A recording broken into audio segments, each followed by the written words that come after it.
I've got a bit of a problem with my mobile phone.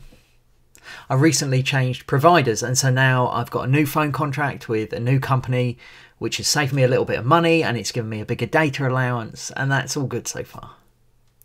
However, all is not perfect. The new system means that when I make or receive calls, if I'm connected to a Wi-Fi network, the phone uses the Wi-Fi, the internet, for the call, rather than in the more traditional way that mobile phones make calls, which I assume uses a combination of radio waves, satellites and magic. I don't really know how it works, and if you're a little lost too, I don't blame you.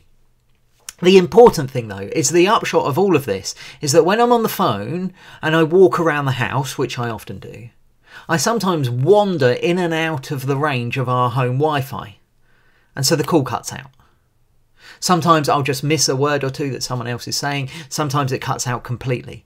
It is incredibly annoying, and it makes communicating with other people quite hard. Of course, if I could just learn to sit still while I'm on the phone, then it wouldn't be a problem. When I was a child, we had this song that we used to sing in church. Maybe some of you remember it as well. And the lyrics were, "Prayer is like a telephone for us to talk to Jesus. Prayer is like a telephone for us to talk to God. Pick it up and use it every day." It said, we can shout out loud, we can whisper softly, we can make no noise at all, but he'll always hear our call. But the thing is, I'd like to argue strongly with the premise of that song, because I think prayer is not like a telephone. Prayer is much better than a telephone. The reception in prayer never drops out.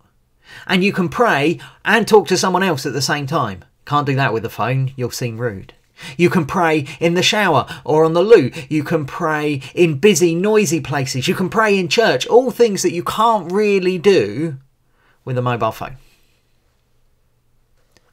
1 Thessalonians 5:17 says, "Pray without ceasing." Now maybe some of you are thinking, how on earth do I pray without ceasing? I cannot be talking to God every second of every minute of every hour of every day. I haven't got that much to say. And you're right, you can't always be talking to God, and you shouldn't always be talking to God.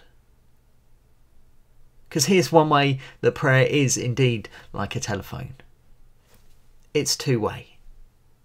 It's not a radio for us to broadcast ourselves to God, or indeed him to broadcast himself to us. It's a way to communicate, to both speak and to listen, to foster a connection. You know, there have been many times in my life where I have had the phone to my ear, but no one on either side of the call has been talking. We've just been there, present with each other, ready to hear if the other wants to speak, ready to speak if something comes to mind. And I think this is what our prayer life with God should be like, a constant open line. Sometimes we definitely do need to take time out. We need to take time away from everything else that is happening, both to speak and to listen. Sometimes we'll be actively engaged in the conversation. But always that prayer line between us and God should be open. And as we seek to recover from the strangeness of the last year, as we think about spiritual disciplines, the discipline of prayer is going to be really important for each one of us. I'd encourage you, if you do not do so already, to set aside some time every day to both speak and to listen to God. And I'd encourage you to always keep the line open.